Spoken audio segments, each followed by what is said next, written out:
بسم اللہ الرحمن الرحیم۔ محترم سامعین کرام، 40 احادیث کا سلسلہ جاری ہے۔ آج اس سلسلے کی حدیث نمبر 24 پیش خدمت ہے۔ اس حدیث کی روایت امام مسلم رحمہ اللہ نے عبداللہ ابن مسعود رضی اللہ تعالیٰ عنہ کی روایت سے کی ہے۔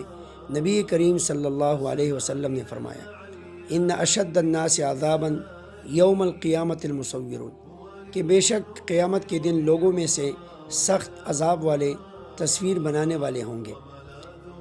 اس میں مسئلہ یہ ہے کہ جو شخص تصویر بناتا ہے تو یہ اللہ تعالیٰ کی صفت خلق کے ساتھ مشابہت ہے۔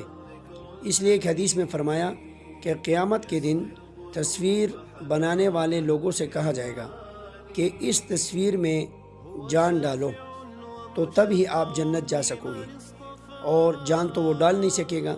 لہٰذا اس حدیث میں فرمایا کہ تصویر بنانے والے کو سخت عذاب دیا جائے گا۔ اس میں اس بات کی طرف توجہ رکھنی چاہیے کہ وہ تصویریں جو تعظیم اور عبادت کے لیے بنائی جاتی ہیں تو وہ تو بالاتفاق حرام ہیں، لیکن وہ تصویریں جو ضرورت کے لیے بنائی جاتی ہیں، جیسے پاسپورٹ، شناختی کارڈ وغیرہ، یا کسی کی معلومات کے لیے کوئی تصویر نکال کر اس کے بارے میں پوچھ گچھ کی جاتی ہیں، تو وہ تصویریں عموم بلوہ کی وجہ سے جائز ہیں، اور ان میں بھی یہ ہونا چاہیے کہ تصویر عادی ہو۔ اگر عادی ہو تو علماء نے فرمائے ضرورت بھی ہے، عموم بلوہ بھی ہے، اور تصویر بھی عادی ہے تو وہ جائز ہے۔ لیکن وہ تصویریں جو تعظیم یا عبادت کے لیے بنائی جاتی ہیں وہ بالاتفاق حرام ہیں۔ لہٰذا ہمیں بلا ضرورت تصویریں بنانے اور تصویریں نکالنے سے پرہیز کرنا چاہیے۔ اللہ عمل کرنے کی توفیق عطا فرمائے۔